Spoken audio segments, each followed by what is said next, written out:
BYOB Bring Your Own Bag 講咗好多年，點解都仲係有膠袋氾濫嘅問題呢？我相信大家都遇過呢個情況，本嚟冇打算買嘢，所以呢就冇拎購物袋出街啦。但係突然之間要到呢，一係就俾5毫紙買膠袋，一係呢就俾10幾20蚊買一個厚揼揼嘅環保袋。於是個個屋企呢，儲埋一堆環保袋啦，或者乾淨嘅膠袋。最誇張，我見過工人房有一個7尺高嘅書櫃專放呢啲袋。大家細心啲睇呢個問題，根本唔係袋嘅物料同埋設計嘅問題，而係在於使用者嘅習慣。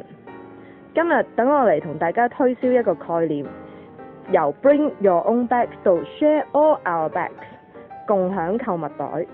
透過 Drop Take Share Circulate 呢一個槓桿，將資源提升到最大嘅效益。喺社區入邊就手嘅位置設立一啲 stand， 就好似派免費報紙嗰啲咗咁樣，張貼一啲指示，叫市民將屋企冇用而又乾淨嘅購物袋放入去，而出街唔記得拎購物袋嘅人呢，就隨手就可以有袋用啦。設立者可以按自己嘅觀察對社區嘅承擔，設計呢個 stand 嘅用料、大小、標語、指引。設立者可以係政府嘅機構、社福機構、物業管理、